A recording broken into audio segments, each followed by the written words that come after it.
Hello and welcome to the Sittin Cageside MMA podcast. I'm your host, Hayden Burton. I'm here to guide you through the wild world of mixed martial arts, the UFC, Bellator, PFL, or anything in between. I'm your one-stop shop.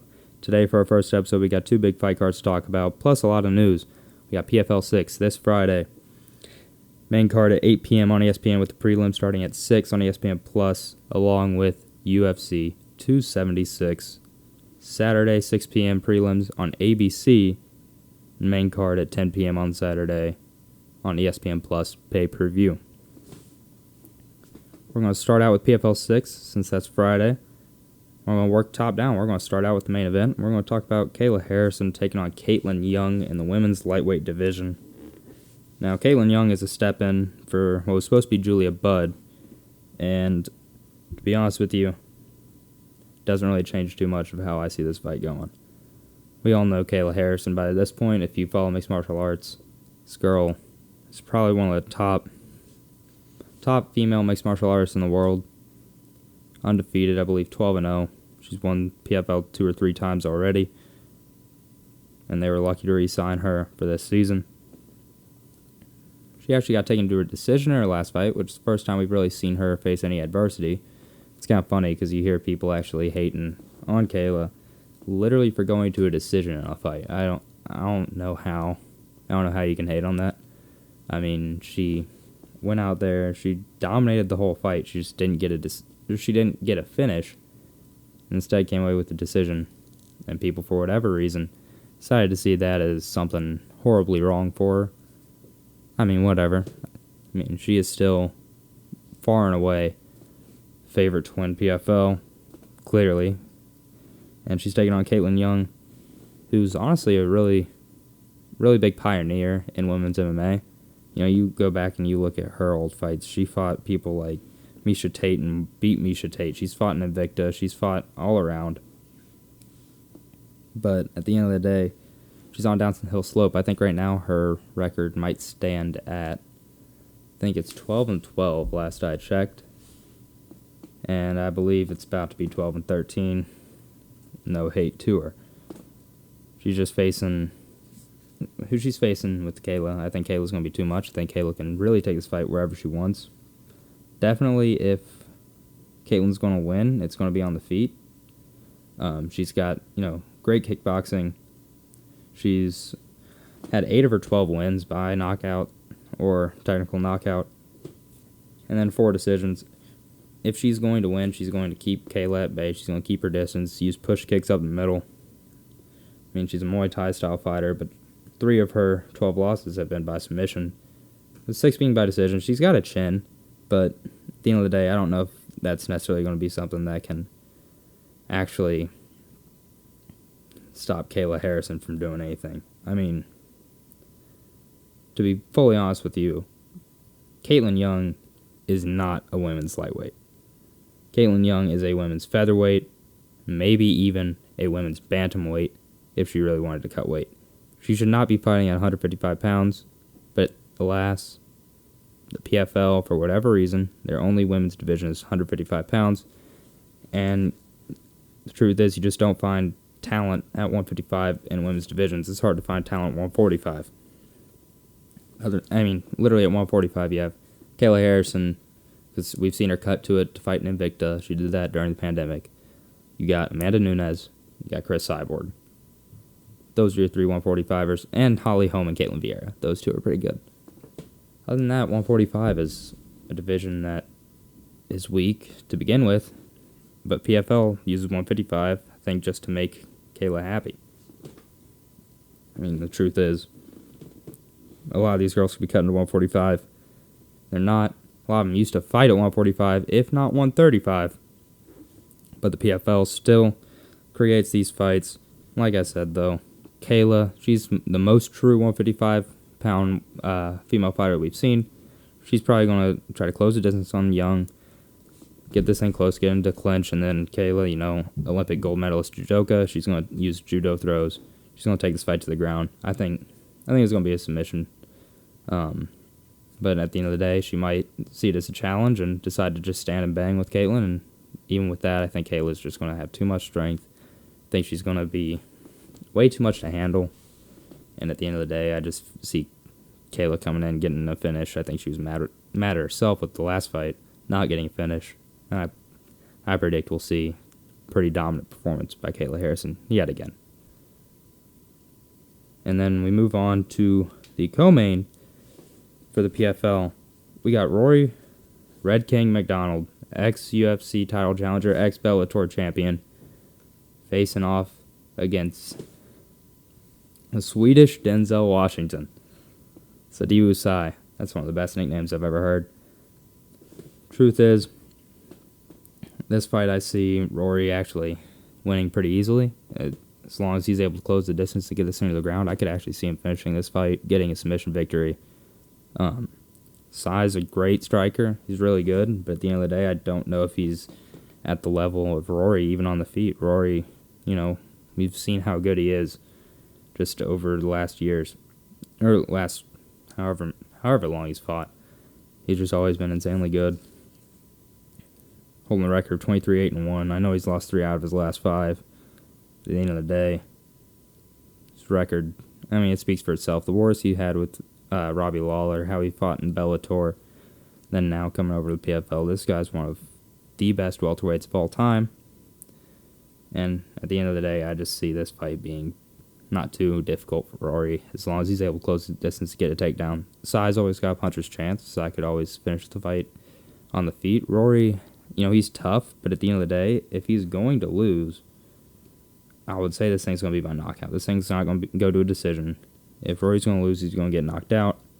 But at the end of the day, I still see him taking this fight to the ground, riding out control, maybe some ground and pound. And I see Rory winning this fight pretty easily, personally. He's minus 330 favorite for a reason. People act like he's old. He's actually younger than Sai. He's actually 3 years younger than Sai. Yes, he's had a lot more wear and tear on him over his career. I don't see this thing being too much of a question, though. I see Rory taking this fight to the ground. Pummeling Sai, maybe takes the back at some point and can sink in that rear naked choke. But we'll see. Then, another huge fight on the card. We got Ray Cooper III, reigning welterweight champion for the PFL, taking on Brett Cooper. And this fight, if this was last year, there would be no question who I'm siding with. I'd be siding with Ray Cooper, no question. He's insanely good, but at the end of the day, I think he missed weight by like 10 pounds in his last fight, if I remember right. I don't know how, but he missed weight big time. And, if he's going to come in here and he's going to be disciplined, if he's going to actually, focus on the weight cut, focus on everything, and you can tell that he's motivated, I think there's no question that Ray Cooper gets this done. But, at the end of the day, I'm not sure. The way he was with that last fight, that worried me, man. At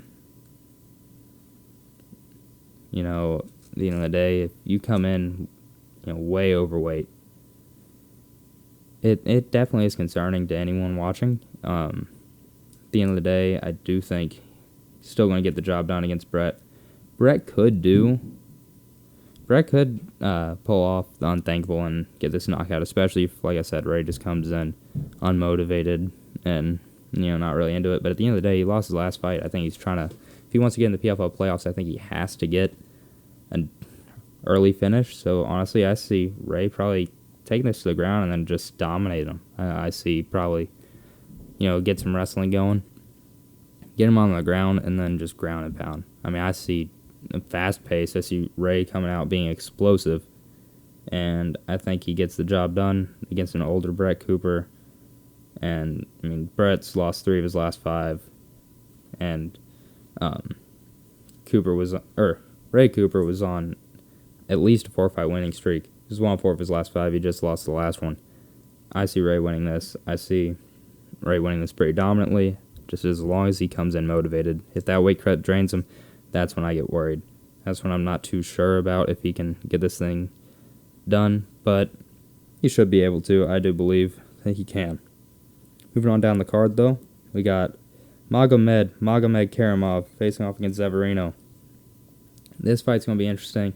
At the end of the day, I feel pretty confident that we're going to have Magomed Karamov winning this fight. It was another big-time welterweight showdown. Forgot to mention the weight. I see him being too much for Severino. I see him probably taking this fight. Like I said, he's a Dagestani wrestler. I see this fight going to the ground, and I see him just dominating it from there. It's going to be interesting at the end of the day. I mean, just because Severino could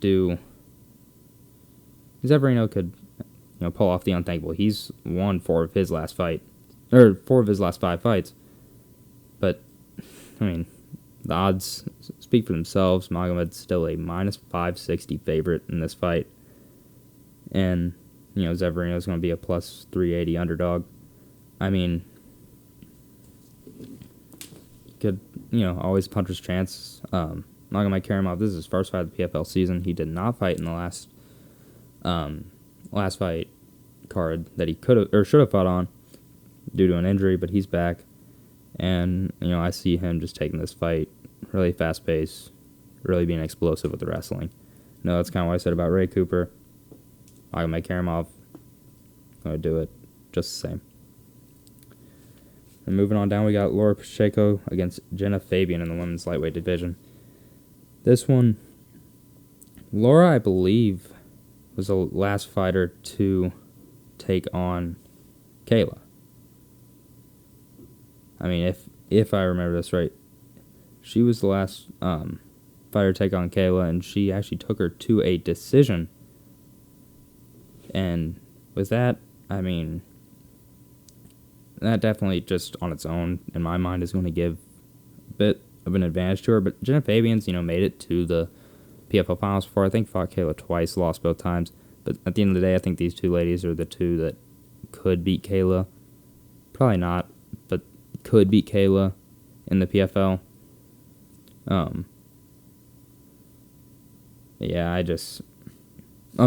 Pacheco was not the last one, but Pacheco did fight against Kayla at one point in 2019, and that was a decision.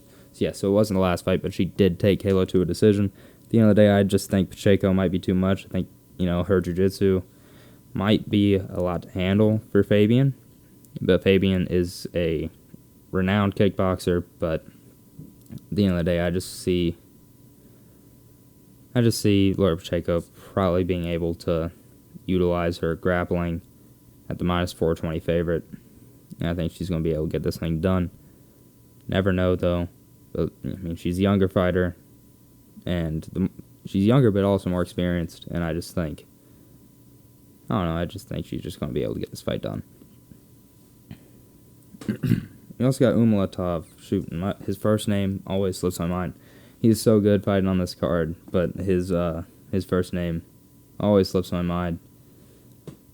It's Magomed. Every freaking Dagestani wrestler. But Magomed Umalatov on this card, I see him as being too much for Al-Silawi. Sorry, I couldn't get the name out. But this is actually more of a pick'em fight just because of Al-Silawi. He's really well-rounded. And I could see him being a little bit for Umalatov's wrestling. You could see him maybe being able to sprawl and brawl a little bit, keep his fight on the feet. But I would more than likely say that Umalatov's going to be able to get this thing done. And like in the last 4 fights I've said, this is going to be just a display of wrestling if he's going to win. I know Umalatov can stand and bang. I know he's definitely got some good hands. But at the end of the day, I don't think that Silawi is going to be able to stop the wrestling for 3 full rounds. I just don't think it's going to be enough. Or I don't think he's going to have enough in the tank, and I just see Umalatov getting it done personally. But I see this fight probably being a decision. I don't think this fight's not going to be a one-sided contest. I feel like this is going to end up being drawn out decision, maybe like a 29-28. I could see this fight being this fight's going to be probably the closest fight to the one that I've said. If not, maybe Rory and Sai, but I'm not sure. I would probably say this is going to be the closest fight on that card of the big ones. I'm not mentioning some of them. These are really the ones to watch. Now, that'll wrap up our PFL talk. Like I said, that starts Friday at 6 on ESPN Plus for the prelims. And I believe Umlatov and the Fabian fight, both of those are on the prelims. The main card, Friday, 8 p.m. on ESPN. It's going to be one you want to tune in. You're never going to want to miss Kayla Harrison fight. Insanely good. Yeah. But now let's move on to UFC 276. Where we're going to have Israel Adesanya set for his 6th title defense against Jared, the Killer Gorilla, Cannonier. Also co-mained by Alexander the Great Volkanovski versus Max Blessed Holloway. Part 3. This card is going to be great. I'm excited for this card. This card is absolutely stacked. You also got Sean O'Malley on this card. You got Sean Strickland and Alex Pereira. You got Robbie Lawler and Brian Barberena. That's the main card. This fight card, like top to bottom, is one of the best cards that we've seen this year. The only one that I can maybe rival with it is 274, where you had Gaethje, Oliveira, Chandler, Ferguson, Rose, Carla 2, which ended up being a snooze fest. And then you also had Shogun Rua. That was a great card. There's something about this card, just the name value on this card, even on the prelims. This fight card is one that you don't want to miss. Like I said, prelims, 6 p.m. on ABC. That's huge for the UFC also, just getting that platform to be on national TV on something like ABC and not on, ESPN's great, but being on ABC is just another step up. We're going to go from the bottom to the top with the UFC talk, just because I want to save, the Izzy talk. I want to save the Cannonier talk for in a little bit. But we're going to start by talking about some significant fights on the prelims. We got Jessica Evil Eye versus Macy Barber. This is the biggest step up for Barber in competition that she's had. This is really going to prove, is she good enough at this young of an age for her to be in that top echelon of the flyweight division. And, this fight's just a really important fight in that women's flyweight division, in a division where you have someone like Valentina going through every challenger easily, except the last one. Last one was a really close fight, but still, she's, even if she had an immediate rematch with last fight, I think she's just going to dominate the next one, personally. So, it's a division where we need new contenders to get in there, as quick as possible. Jessica I got killed by Shevchenko, and I think it's important now that we keep this thing moving. We got Macy Barber at 10-2 and coming in here. And, she's, on a roll right now. She's great. Super entertaining. Her interviews are always fun. She's a really honest person. Really young. She's 24 years old coming into this fight. Jessica I is 35. But personally, I don't know where you can really side with this one. Barber is, in my mind, the superior talent. But at the end of the day, I is so experienced. I don't know. Right now, Macy Barber is a minus 260 favorite. I would expect this to probably be by a decision, if anything. Just purely because, at the end of the day, neither of these girls are necessarily going to pack a huge punch. Maybe but Barber, yes, she has finished fights in the past, but taking such a step up, I think this is going to be a fight where it's going to be really technical. I do think Macy Barber is going to be able to just outwill and if she needs to, I think she does have the ground game to be able to give this fight in the way that she wants it. At least that's how I see it. I know that Erin Blanchfield wants to fight the winner of Barber and I feel like with that, let's say that Barber wins this fight against Jessica beats Aaron Blanchfield, I think Barber could already be looking at a title shot. I mean, the truth is, this division is so, it's so in need of someone. I feel like that could happen. I might be stretching a little bit. Depends on how she wins those fights. Maybe she's 2 or 3 wins away after this, but still, this is a huge fight for Barber. And Barber's coming in on short notice, I believe. Yeah, it was supposed to be Casey O'Neill, who's another big prospect in this. I hope at some point we do get to see Casey O'Neill versus Macy Barber, by the way. That would be a great fight to actually get to watch. But at the end of the day, right now, we're looking at Macy Barber versus Jessica Eye, and I think Macy might have more of that gas tank and might just be able to do what she wants with this fight. I think it's going to be a decision, though, like I said. I see Macy Barber winning this one. You also got a huge fight at the 185-pound division on the prelims, actually. You got Uriah Hall facing off against Andre Muniz. I checked out the odds on this fight, and I was jaw-dropped. From what I saw, I think Andre Muniz was a big favorite, which, like I said, I don't really know. I don't know about that, man. Uriah Hall, we know his talent. We know how good this guy is. And we know, that for him it's an attitude issue. The people who have been close to him have said, he has such a good talent, but at the end of the day, it's his motivation or it's his mindset. There's something that's off with him. I don't think it's a laziness. I think it might be a timidness or a fear. And at the end of the day,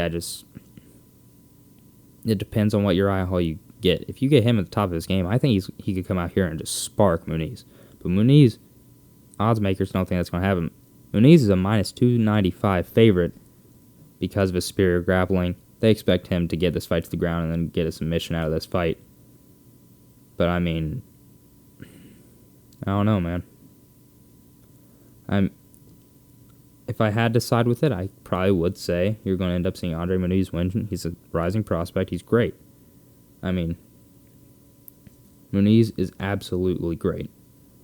But we can't, entirely forget about how good Uriah Hall is. This fight has big implication, to be honest, on 185 division, because you have someone like Muniz that's surging.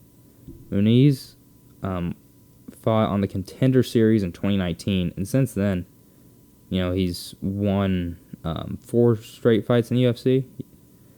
Beat Antonio Arroyo, Fabinski. I never say his first name. He beat Jacare. I do remember that. That was a huge win. He's the one who snapped Jacare's upper arm back on UFC 262.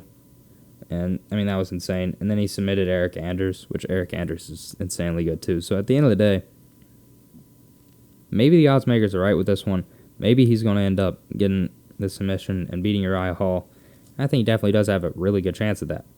But I think we really do have to take notice that the truth is all 4 of his losses have come by knockout. Hall's definitely got a chance of getting this. Even off his back, Hall can knock people out. We've seen the upkick knockout when he was on The Ultimate Fighter. Uriah Hall's a good fighter. I am going to side with Andre Muniz in this fight. But don't sleep completely on Uriah Hall. The guy can land one punch and the thing's over in, the snap of a finger, blink of an eye. On up the fight card, we got a rematch of veterans at the UFC welterweight division. We got Jim Miller coming up against Donald Cowboy Cerrone. Now, this one's one that personally I'm super excited about. You got 2 big-time veterans of the fight game, taking on each other for the second time. First time since 2014, when that was in the lightweight division. This one's in welterweight. But back in 2014, Cowboy knocked out Jim Miller. But at the end of the day, both these guys are still great fighters. This is going to be really entertaining. Both guys nearing the end of their career. Both like I said, super entertaining, great guys. One really important thing when you look at this fight, these two guys are tied for the most wins in the UFC's history. Both, I believe, have 23 wins in the UFC, and this will break that tie. It's going to be really interesting for that reason to see what happens. Of course, we already know both these guys, how they fight, how well-rounded each of them are. And I think it's going to be a really interesting fight. This fight could take place anywhere, on the feet, on the ground, anything. And I think it's going to be really interesting, really close either way.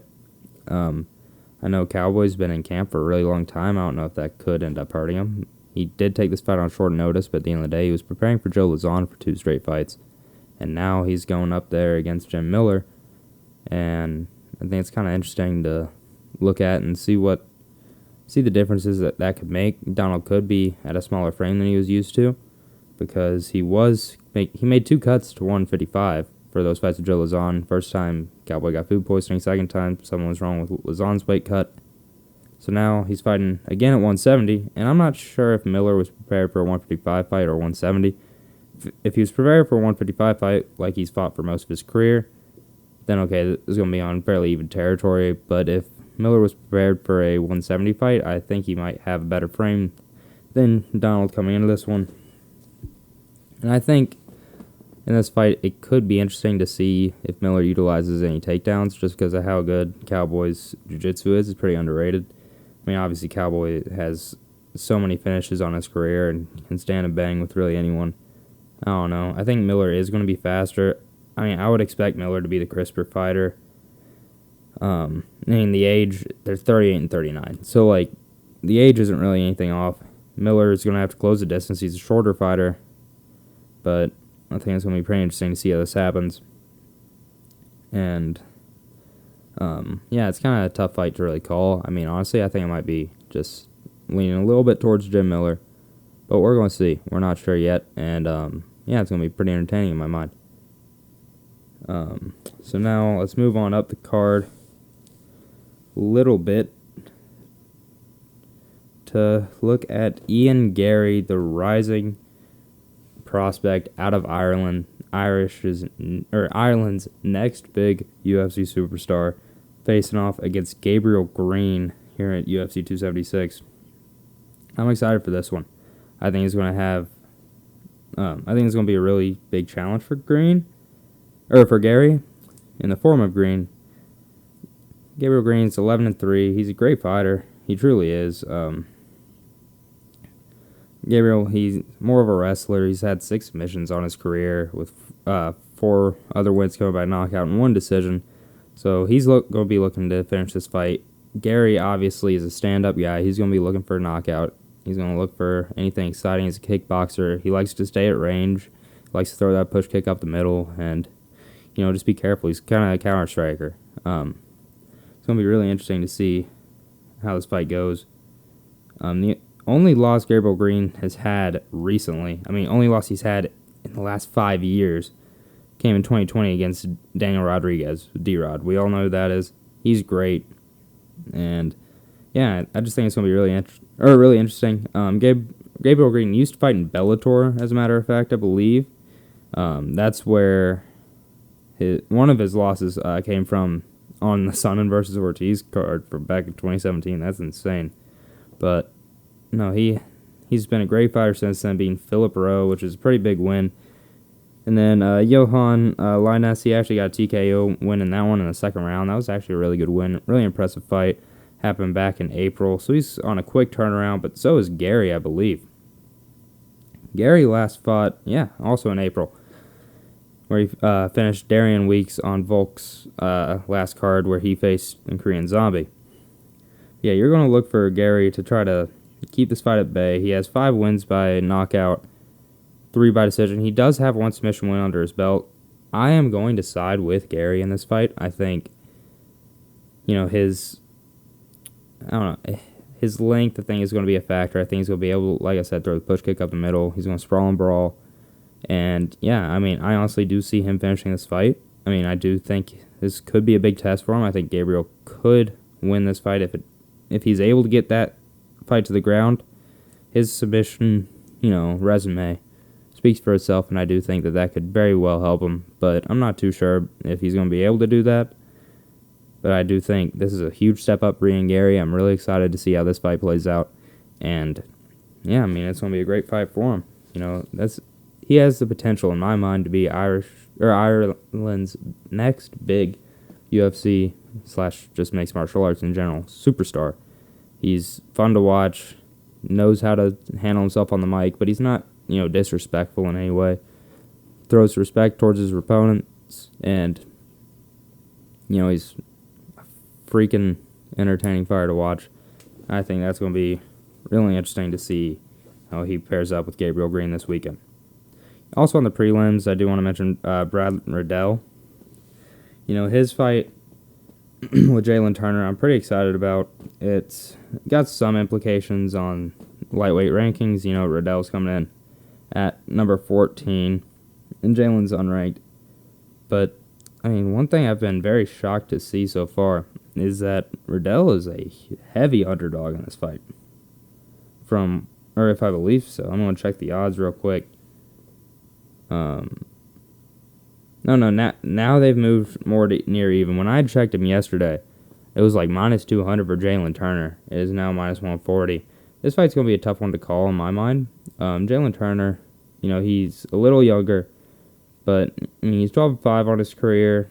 Riddell, 10-2. I think Riddell, honestly, should be able to get the job done. He's coming off a loss, but, I don't think that's going to deter him at all, especially fighting with Adesanya and Volk on the card. He's going to have that extra motivation. They want that clean sweep. They want 3 wins for Australia and New Zealand. He's going to have his entire City Kickboxing coaching staff. And he's also with Tiger Muay Thai. I'm just going to be able to see Riddell, I think. I just think Riddell's going to get the upset in this fight. I couldn't necessarily tell you the method he's going to be able to get this thing, because this fight, in my mind, could go either way. But in my mind, I do see Riddell getting a knockout. He could ride this thing out to a decision if he really wanted to. But, no, I see him going out there, and I think giving Turner, another Bellator alumni, run for his money. But Turner also could very well knock Riddell out with one punch. He's got 9 knockout wins on his career and 3 submission, actually. I just think this fight's going to be really entertaining. It's going to be tough to really pick. This is probably the biggest coin flip fight on this whole card. Actually, no, that's a tough one to say. I don't know if it's necessarily a coin flip fight, or the biggest coin flip fight on the whole card, because you got a lot of them. You got a lot of ones that I couldn't really side either way. But, no, this is going to be a really interesting card, or a fight, I believe, on the early prelims. I'm not sure. And, yeah. You also got Brad Tavares taking on Andre Duplessis lightweight division. That's going to be really entertaining for me. In my mind, Tavares is always entertaining to watch. He's a great fighter. Or Dragos Duplessis, sorry, I said Andre. But this is going to be a really entertaining fight in the middleweight. Gosh, I said lightweight, even though I'm reading 185. It's going to be really interesting for 185-pound division. There's a lot of 185-pound fights that are pretty big on this card. Because you have the middleweight championship headlining it, you like to have a sense of direction of the entire division moving at once. Makes sense. It's a smart thing for the UFC to do. But, Tavares is coming in here at 19-6. Duplessis is coming out here at 16-2.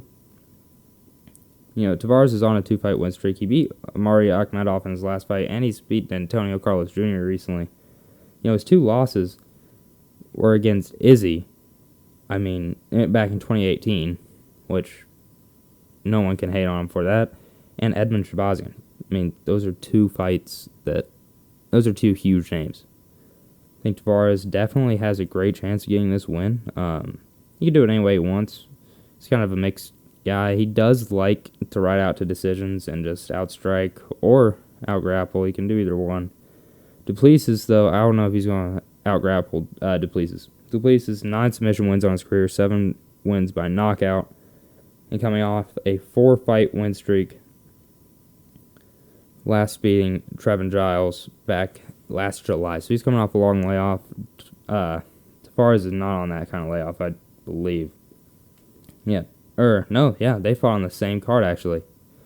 Back on the Poirier-McGregor 3 card last year. Both of them haven't fought since then, so they both might have a bit of that ring rust. I do think it's going to be a really interesting fight. This is 2 high-level middleweights, and it's one that is a really tough one to decide either way on, to be fully honest with you. Especially, I've seen Duplessis fight, but I haven't seen him fight a ton, especially when it's been that long. And the odds are near even. It's minus 140 and plus 115. It's leaning towards Duplessis. I think standing on the feet is going to be Tavares' fight, but I think if it gets to the ground, Duplessis definitely is going to finish this pretty easily. So, yeah, this one's going to be a really interesting one to watch. And that's going to wrap up all the prelims for UFC 276. Like I said, 6 o'clock, actually ESPN Plus, 8 o'clock, it moves to ABC. And then the main card starts Saturday at 10 p.m. on ESPN Plus pay-per-view. This one's going to be worth the money to buy, or at least go watch it at a sports bar. Don't do illegal streaming. Come on. We got UFC 276. We're going to start from the bottom, work our way up on this main card. We're going to start with a fight that was supposed to be on the prelims but got moved up because of a fallout of the Miesha Tate-Lauren Murphy fight. We got Robbie Lawler against Bryan Barberena in the UFC welterweight division. This is Robbie's first fight in about a year as well. And this one's gonna be really entertaining. It's at this point in Robbie's career, you kind of just gotta, put him in fights with guys that, you just want to see fireworks, and I feel like this is one that you definitely can. Lawler's finally got a win. He was on a 4-fight losing streak, but beat Nick Diaz back last September. That was a fun fight. Obviously, if he's going to get a win, he's going to knock someone out. This guy, yes, he has decision victories in the past over Rory McDonald, stuff like that. But if he's going to get a win, he is going to knock Bam Bam Barberena out. But Barberena, he has some heavy hands of his own, and I think this could be fireworks. He beat Matt Brown back in March. I remember that. He starched Matt Brown. Or no, that was a decision. Shoot, no, I was thinking of Brown's starch on someone else. That was last year, though. But no, I remember that. He did beat Matt Brown by a decision. That actually was a really entertaining fight. He beat Darian Weeks. He lost to Jason Witt last year, but he has some big names on his resume. He's fought Randy Brown. He's fought Vicente Luque. He's fought Leon Edwards. He's fought Colby Covington. Fought Sage Northcutt as well. This guy's fought big-time names, and it's going to be really entertaining to see him get a shot against Robbie Lawler. Personally, I think, this fight isn't going the distance. There is no way in my mind this fight goes the distance, and if I'm wrong, okay. I've definitely been wrong before. I definitely will give you that. But, more likely, these two guys are finishing guys, and I see this thing, not going to the judges' scorecards. They want to finish this thing. Robbie's a slight favorite right now, plus 105 for Barberena, and that might be worth putting the money on Barberena. He's 7 years younger than Robbie, but I don't know, man. Robbie's just so good. It's tough to bet against him. But at the end of the day, I do think Barberena, if I was parting with my money, I'm going to take that little plus money at plus 105 and put it on Barberena. But I'm not sure, man. This type of fight is really close, and it's tough to really judge. So, all this fight promises is fireworks. I can't promise you who's going to win. I can't tell you that. But this fight does promise fireworks, and this one's going to be really entertaining to open up the main card. Moving on up, this is going to be a fan favorite fight. We got Pedro Munoz taking on Sugar Sean O'Malley.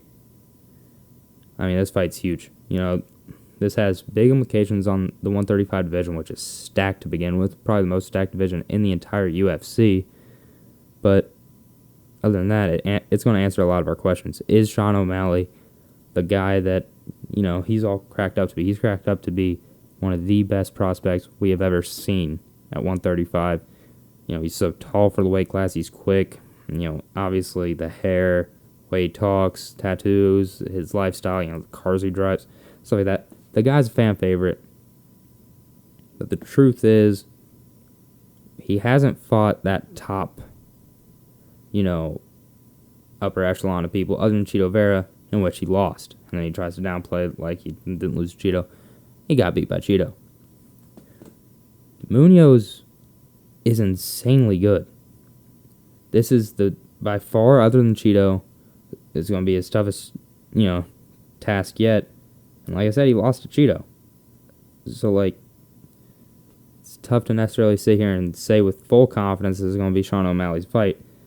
I'm not so sure about that. Munoz, if he gets to the ground, this fight very well could be over. He's got 5 submission victories on his resume. 8 submission victories, 5 knockout. He's coming off 2 losses in a row. He did lose to Jose Aldo, and he did lose to Dominic Cruz. But at the end of the day, this guy's good, man. This guy can fight great. I think it's going to be really entertaining to see him go up against Sean O'Malley. He has wins over Cody Garbrandt. He did lose to John Dodson, but he beat Rob Font back in 2017. He lost to Aljo, lost Frankie Edgar, beat Jimmy Rivera. This Munoz is good, and this is going to be a really big step up for someone like Sean.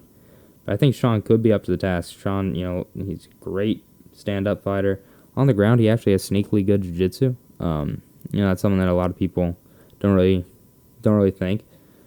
If you actually, I think it was episode 1 or 2 of the Embedded series for UFC 276. I was watching it just earlier today, and his jiu-jitsu coach is on there talking about just how strong he is from the bottom, and you wouldn't expect it, but because he never uses it. But he's a strong guy. He's on a 3-fight win streak, being Thomas Almeida, Chris Moutinho, which the Moutinho fight was brutal. And then he also beat Paiva. Now he's finally fighting a ranked guy. And I'm really excited for this type of fight. I think it's going to be really entertaining to see him against another top bantamweight, other than Cheeto, and Cheeto finished him in the first round. It's just going to be an entertaining fight. On the feet, Sean obviously can keep this fight at a distance. And if he's able to keep this fight at a distance, then there's really no question that Sean's going to be able to win this. He just has that length. He has that reach that he's going to be able to just pop that jab out, pop push kicks up the middle. But I'm going to tell you right now, he is not going to want Munoz to get close. The young Punisher, he can really finish this fight if he gets close. And if he gets, right up in his face, gets this takedown, Munoz is great on his back. He's a plus 240 underdog with Munoz. O'Malley's the minus 300 favorite. Obviously, they're going to put fan favorite as a favorite, make them put that extra money down.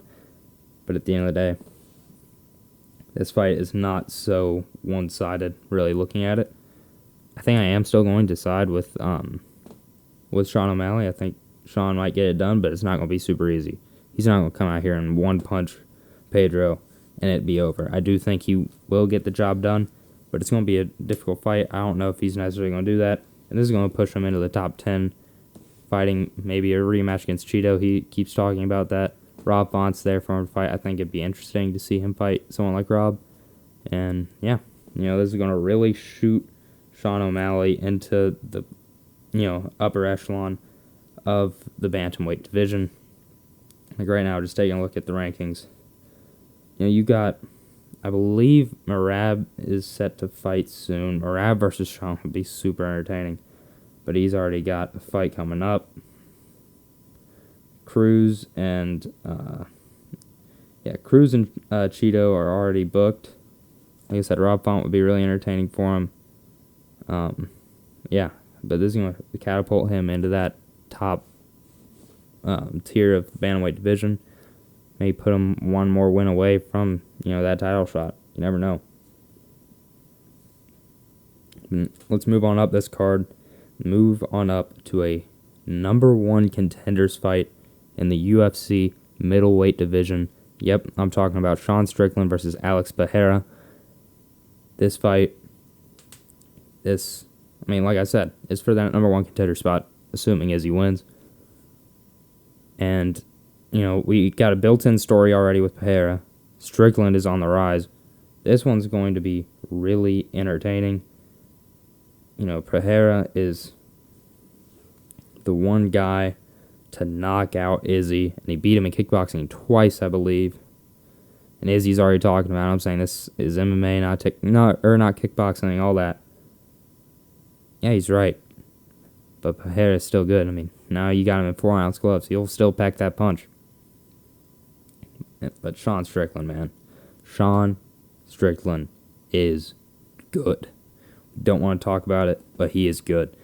He has 10 knockout wins on his career, 4 submission, 11 decision wins. He packs a punch, but he also can wrestle. He's just a strong guy. He's kind of a crazy guy. I know on the mic, not everyone loves him, but he's really entertaining, and I'm really excited to see, what he does with this fight. And at the end of the day, Pereira can flatline him at any point if he really lands hard. His flying knee knockout when he first got to the UFC was so entertaining, all that, but this fight is going to be so great. You got Strickland on a 6-fight win streak. His last 4 being huge names, beating Brendan Allen, Christoph Joko, Uriah Hall, and then Jack Hermanson. The Jack Hermanson fight was a split decision. I still lean with Strickland, but at the end of the day, he's still surging through, and I do think his wrestling could present problems for Izzy, but at the end of the day, Whitaker struggled with the wrestling on Izzy. I still do think Whitaker may have won that second fight with Izzy. I don't know. But Whitaker struggled to get Izzy down a lot. Yoel Romero is silver medalist in freestyle wrestling, struggling to get Izzy down. So I don't know. But Alex Pereira, obviously, if he's going to win this fight, I do think it's going to be by knockout. He does have a decision win on his career. I don't know, man. He has a submission loss, though. That submission loss could prove to be a bigger deal than we want to give it credit for. Just because, like I said, Strickland's wrestling. But at the end of the day, I don't know, man. It was big for Alex Pereira against Bruno Silva to actually have a decision win, get that octagon time in. Some people thought it was a bad thing, but I do think it's going to end up helping a little bit. Having that time where you have to work on the distance, and you're having to understand defending the takedown for so long, and he was able to against Silva, got a unanimous decision victory, and obviously his fight before he had a flying knee, and flying knee that led to a knockout when he put on the punches right after it. This fight's going to be really entertaining, man. Doing the MMA math, can't really with this one. I don't think they have any sort of common opponent, but they both have a common goal, and that's to challenge for the belt. Winner way more than likely will. And, man, this is going to be entertaining. Right now, it's near even odds. Strickland is plus 100. And minus 120 is Pereira as the favorite. I lean towards Sean Strickland. I understand the appeal, and everyone probably in the UFC brass wants Pereira to get this knockout, wants Pereira against Izzy. That thing's going to sell big time when you start talking about how Pereira beat him twice, Pereira knocked him out. What's going to happen in MMA, because that was all kickboxing. At the end of the day, I'm just going to be completely honest, Strickland is absolutely crazy. Strickland come out here, wrestle, ground and pound, and maybe finish this fight on the ground just with punches. Strickland, he has no fear in him. He's going to bring this fight to Pereira. He's not going to be scared. Pereira is going to be the one that's trying to keep distance, make this kickboxing fight, but Strickland, he knows his MMA fight. It's going to be really entertaining. I'm really excited to watch this type of fight. And, assuming as he wins, that guy, or whoever wins needs to be ready on the mic for a call out right after the fight, because if Izzy wins, this guy's the next guy, way more than likely. Now let's move on to the co-main event, a huge 145-pound title fight, the trilogy fight, an odd trilogy fight, but a trilogy fight nonetheless, with Alexander the Great Volkanovski taking on Max Blessed Holloway. Now, this fight, If you watch the first two, you know exactly why. Everyone's super excited for this one. You know, the first one, Volk won, not super convincingly, but a close fight. You know, he won. Way more people than not understand Volk won the first fight. Second fight is one of the more controversial finishes, or one of the more controversial decisions in MMA history, at least recently, that you can really remember. This is one that a lot of people sat back, looked at that fight, and said Max just won that fight. They gave it to Volk by a split decision. At the end of the day, since that fight, both guys have had 2 wins. Volk has looked amazing. Shoot, sorry, I had a notebook that just fell. Sorry, I know that's annoying. Volk has looked amazing in his 2 victories, and the way he dominated Ortega, except for having to get out of that one guillotine and triangle, which both were insane. You know, it just proved the will. Other than that, he coasted to victory in that one. He won every other round other than the third pretty convincingly. And then you have and then you have Volk's just domination of the Korean Zombie, which was tough to watch, but, you know, just showed how good he is. And then you have Max destroying and dismantling Calvin Kattar, throwing punches while he wasn't looking, talking to the commentary team, screaming, "I'm the best boxer in the UFC," during the fight as he's piecing up a known boxer in Calvin Kattar. I mean, that fight, I watched it twice in like a day. I was jaw dropped. The performance that he put on was insane. And then Max goes out and has a really exciting fight, a closer fight, but still, you knew Max won against Yair Rodriguez. That was an insane fight. Both guys took a good amount of damage in that fight, and you typically don't see Max take damage, but he did there. That was an entertaining fight. And this, you know, leads us to a trilogy because there's nowhere else to go. You know that these guys are the 2 best featherweights in the world, and it's weird to make a trilogy when one guy's up 2-0, but they're just that freaking better than everyone else. These guys are the guys at 145, and yeah, it's really entertaining. I mean, these are the 2 best featherweights in the world, no question. Personally, when you're breaking down this fight, it's really tough to really say anything. You know, Volk, I might say, is the better, well-rounded fighter, but I do think Max is just straight up the better striker. And if Max is able to keep distance, I do think he can pick apart Volk. I truly do. But we know that Volkanovski is insanely tough. We know that he's going to take this fight straight to Max. And Volk won't be scared to stand with him. Volk definitely feels confident in his stand-up, especially after what he just did for Korean Zombie. But I do see Volk taking this fight to the ground, doing what he knows can work against someone like Max. If he's able to close the distance, you know, control any sort of clinch, even if it's not the takedown. Probably wants the takedown, but even in the clinch, I do think he's going to be able to work. I do think he's got a chance to beat Max there. Max is saying the audience is going to be lucky if this fight goes past 3 rounds. I mean, that's really interesting to, you know, see a headline like that Max is that confident.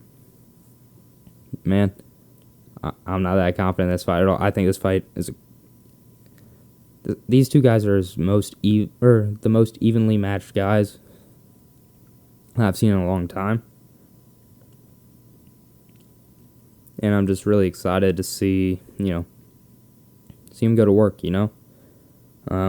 If I had to make a decision, I think I gotta go with the champ.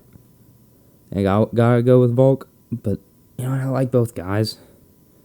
Part of me might say, you know, root for Max, but I don't know. I think if I had to put money down, I'm going to go on the guy that's won twice, but at the same time, tough to beat anyone 3 times in a row. And it's going to be really interesting because let's say Max wins this fight. Do you have to give Volk the immediate rematch? I mean, what else is there? Josh Emmett is sitting cage side, I know, for the winner. Doesn't mean this fight is booked. I know Dana bought him tickets for that, and I know Josh Emmett wants his title shot. But let's say Max wins a close fight against Volk. You're running this fight back for the 4th time. And I think there's no debate. I think that's what you have to do. But if Max wins this convincingly, okay, you go Max versus Emmett, whatever. If it's like, if Volk wins, period, you go Volk versus Emmett. But if this is a close fight and Max wins, you have to run this back for a fourth time. Let's say Max wins again in another close fight. Then you have no idea what to do. Are they going to end up having to go fifth time? I don't know. This is, one of the more shocking things you see in the UFC, and I absolutely freaking love it. Love every second of this.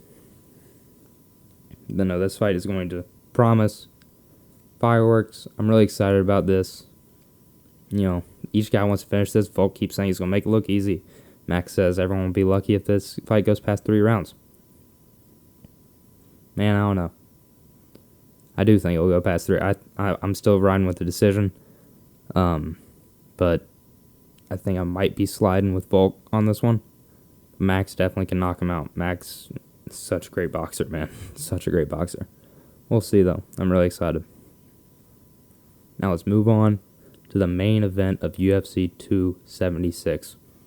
We got Israel, the last stylebender, Adesanya, going for his 6th title defense against Jared the Killer Gorilla Cannonier. Man, this fight's going to be interesting, man. You got, on one hand, one of the best counter strikers we've seen in the UFC in a long time with Izzy, and he's just so smart. He'll pick you apart. He'll use your aggressiveness against you. And like I said, he's a counter striker, and he has shockingly good takedown defense. The only guy he's really gotten taken down and controlled by is Jan.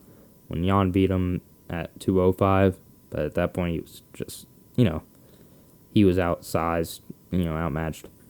But at 185, he hasn't really met that guy. Whitaker's given him a really good run for his money. Like I said, honestly, I do think that Whitaker won that second fight. Still a close fight, though. I can understand why he said Adesanya. But, truthfully, I don't know, man. He hasn't really faced anyone that's given him that type of threat of wrestling. And, yes, there was Yoel Romero, but at the end of the day, Yoel likes to stand in MMA. It's kind of weird. Then you got Jared Cannonier, a former heavyweight, turned light heavyweight, turned middleweight. He's going to be the strongest middleweight that Adesanya has faced, and I don't think there's any debate here. I do think Jared is going to pack the strongest punch of any 185er that Adesanya's faced, except maybe Yoel. I do think that Jared would be smart to utilize wrestling with that strength, but at the end of the day, like I said, Adesanya has great takedown defense against Vettori, against Whitaker, against Romero. It wasn't horrible takedown defense against Jan. Yes, he lost the fight, but still. And, he has a good guard game. At the end of the day, he has underrated jiu-jitsu. I know he's just purple belt, but still, he can hold his own down there. I do see Jared working his best to get close to Izzy, because Izzy loves to utilize the length that he has and loves to just pop his jab out. And he loves to invite you in, but then keep you at bay. At the end of the day, Cannonier needs to close the gap, needs to get Izzy on the fence to where he has nowhere else to back up. And that's where Cannonier could have some success. Vettori didn't. Cannonier, though, I do feel is a little bit better of a striker. It's going to be really interesting to see that. But I don't know, man. Personally, I'm going to side in this fight, obviously, with Izzy. But I'm not going to sleep on Cannonier at all. Izzy's saying he wants a 50-45 domination or a knockout.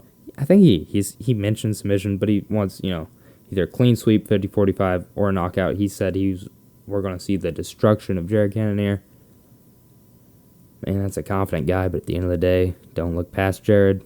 Jared, when you throw around the term puncher's chance, it's this guy. This guy lands clean once, and I think he's even mentioned it this week. If he lands clean once, Adesanya might be going to sleep. that happens, you're going to have to run this fight right back, obviously. But, I don't know, it's going to be really interesting. And, definitely going to side with Izzy. But I'm not going to rule out the possibility that Cannonier could make a lot of people mad. And, yeah, it's going to be really interesting. Like I said, UFC 276, the main card, 10 p.m. Eastern on ESPN Plus pay-per-view. Now let's move on to some MMA news. We got a decent amount to go through. First, I'm going to talk about what most recently came out. There are 4 nominees for Best SB MMA Fighter, and I don't know, I'm kind of confused by it. I mean, I guess you could think of SB as a pound-for-pound type of thing, but the 4 that they chose, I mean, interesting, but at the same time, I don't know if I fully agree if these are the 4 really to go with.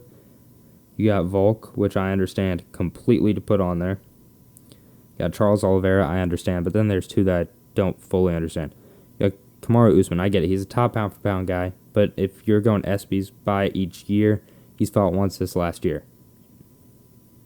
And it was a close fight against Colby. And then you got Kayla Harrison on there. I understand that one. But as previously mentioned, her division is booty. I mean, no one in her division can stand up to her. Yes, I understand that. But at the end of the day, it's not that she's so much better than everyone there. It's just that there is not much talent in that division to begin with. So I feel like 2 of these 4 are really deserving of this award, but the other 2 aren't.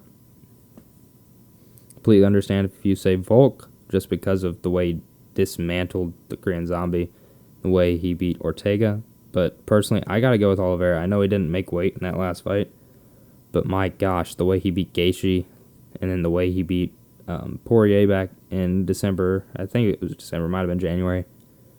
And then, he is on a roll. This guy is insane. I think 11 straight wins and, 10 of them being finishes. I got to go Oliveira as my choice for, the SB for Best MMA Fighter, but I don't have a vote. Just wanted to give my 2 cents on that. Another big thing. Recently, we have had some back and forth between Conor McGregor and Jorge Masvidal. There's been some Twitter back and forth. Of course, that happens all the time. Whatever. At the end of the day, I mean, it's just pretty interesting, This is exactly what Jorge needs to be doing. This is, it's time for Jorge's money fight. I mean, Jorge's already a huge draw in the sport, but Jorge, he's not going to be challenging for a title. He needs to go after any fight that's going to get him a lot of money. That's why I'd love the rematch with Nate Diaz, but it's not going to happen. I'd love a Nick Diaz fight, too, but not going to happen, probably. So, yes, call out Conor. Call out Conor as much as you freaking can. Keep his name, keep it going. Keep everyone hearing you talk about it. It's a fight I would love to see. At the end of the day, though, what I want for Conor, I want Conor to go in there, and I want him to fight Michael Chandler. Sorry, someone dropped. I want to see Chandler McGregor. I think that fight would sell great. It might not sell as much as Jorge, but I do think it would be a more entertaining fight. And I think Chandler deserves that kind of superstardom. Masvidal's had it. At the end of the day, Conor and Jorge would be maybe the biggest fight or biggest sell in pay-per-view the UFC's ever had. I think it'd be really interesting. Moving down on some news, you got Mighty Mouse, Demetrius Johnson. He was in an interview and dropped his idea that Henry Cejudo absolutely could beat Aljamain Sterling and Alex Volkanovski. 135 beating Aljo. I truly do think Henry could do that. That fight would be really entertaining. I think Aljo is definitely more versatile in stand-up than Henry is, but Henry's wrestling. He's an Olympic wrestler, gold medalist. I think it'd be really interesting to see how that fight would go.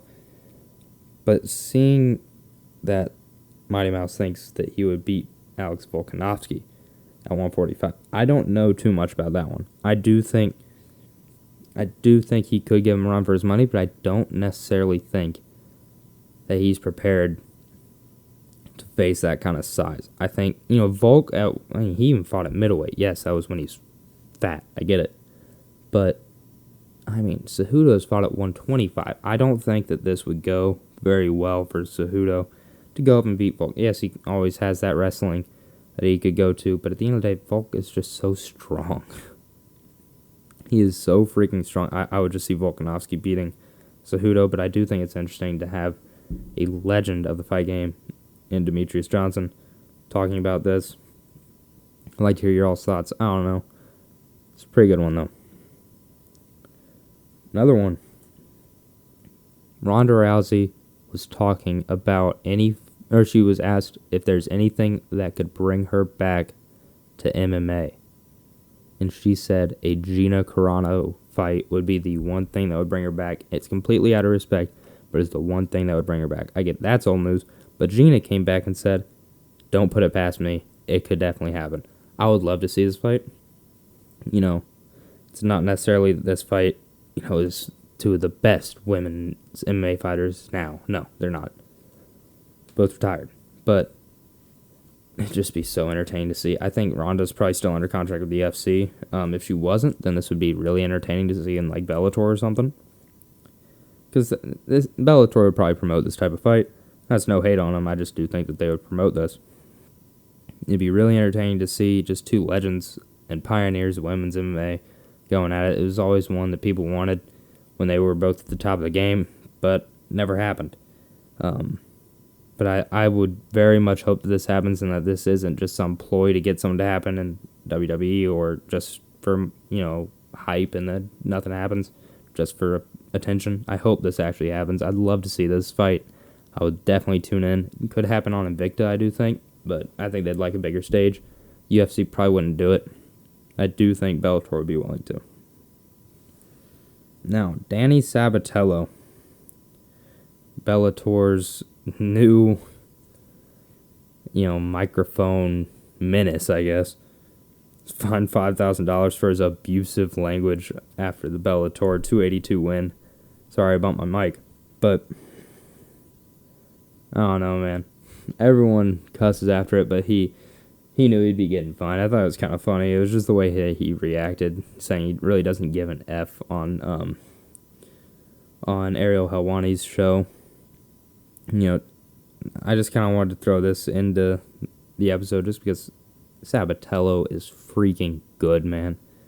Sabatello, I remember watching him on the Contender Series, and then he didn't get a contract even though he won his fight easily. I was really annoyed. This guy, I'm so excited for his fight with Rafion Stotts in the Bellator Bantamweight Grand Prix. It's going to have his hands full with Stotts. He really is, but I do think he's got that better gas tank, and I do think because Stotts tires through 3 rounds, I think Sabatello can coast through 5, and he's just someone I'm really entertained by. I just think it's also stupid for him to get fined $5,000. I know he dropped so many F-bombs, but at the end of the day, come on, dude just want to fight. A ton of people drop him. I get it. He drops way too many. I don't know. He didn't need to be fined. You're on Showtime anyway. You should be able to say anything. Now, 2 more things that I just want to mention. We got Michael Chandler saying that he has a vacancy for the rest of the year. He wants someone to come in and fill that spot. I've already said who I want him to fight. I want to fight Conor, but at the end of the day, I don't know if that Conor fight's going to happen. Conor fight is a big time fight, but Conor probably won't be ready until until probably first quarter, maybe second quarter of 2023. So if that doesn't happen, I'd love to see Chandler versus Poirier. It'd be really entertaining. I think he'd definitely give Poirier a great fight. I think, Chandler has a better wrestling than Poirier, but at the end of the day, Poirier is really get off his back still. And in the stand-up, it'd be entertaining either way. Poirier might be a bit more technical, but Chandler, oh my gosh. Chandler is electric and could land one punch easily get a knockout. He's the most powerful guy in that division, and I don't think there's any question. I'd also like to see Chandler versus Beneil Dariush, but that wouldn't be as big when it comes to selling or anything. Because you probably want to put Chandler on a pay-per-view, just because he's a draw now. He truly is. But yeah, I mean, those are the two main ones that come to mind other than McGregor. But he could fill the bill for my next thing that I just wanted to, sit here and talk about. What is going on with Nate Diaz, and what do we do with Nate Diaz? The guy keeps talking about wanting his release or wanting a fight as soon as possible, and he's not being given his fight. I don't know why he's not getting it. It's annoying me, to be honest with you. I mean, you need to see him with someone soon. He's really mad. He's got one fight. They're just hoarding it, hoping maybe that Conor fight will happen next year. But I don't think Conor's really interested in fighting Nate again. Maybe he is, but Conor, he knows that Jorge might sell more, and he knows that Chandler could sell maybe about the same, let's be completely honest, than that trilogy with Nate. So Nate's wanted Poirier, but then I think he's declining fights with Poirier. He says he wants him, but then he declines it. I think that's what Poirier is saying. It's just a really weird freaking situation, man. Like I said, Chandler is willing to fight Conor at 170. Let Chandler go with Nate at 170. I think it'd be really entertaining. I think Chandler and Nate would be super fun with the chin that each guy has, with the reputation that each guy has. It would be super fun to see. Chandler would be maybe apprehensive towards going to the ground. He wasn't apprehensive with Oliveira, but still, Diaz is great off his back as well. Diaz's jiu-jitsu would be super fun. I would love to see Chandler and Nate Diaz go at it, or Nate Diaz rematch with Jorge Masvidal. That would be fun. Or, hey, Sean Brady keeps throwing his hat in the ring. They're not going to do it. They won't. But at the end of the day, I would definitely love to see it. Sean Brady would probably maul him, though. Let's be completely honest. He's just an up-and-coming guy. He would probably win that fight. Yeah, Sean Brady could be entertaining, but it won't happen. We know that.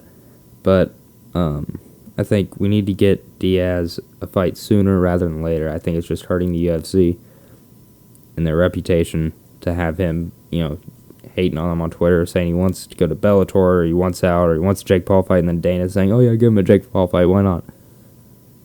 Let Diaz fight. Let Diaz make you some extra money while you have him. I know you want to hold out for the McGregor thing, but anyone will sell with McGregor. Let Diaz get a fight in. Let him fight Poirier. Let him fight, Jorge again. Let him fight Chandler. Let him fight Tony. I think Tony and Diaz would be so entertaining to watch. A legend matchup. That would be so fun. I wish that they make that. Or, like I said, the one that makes sense, make Poirier. Make Poirier versus Diaz, please. End of discussion. But that's going to wrap up the news. I think this is going to just wrap up the episode. This has been really fun, actually. This is on my second GarageBand song thing because I reached the limit on the first one.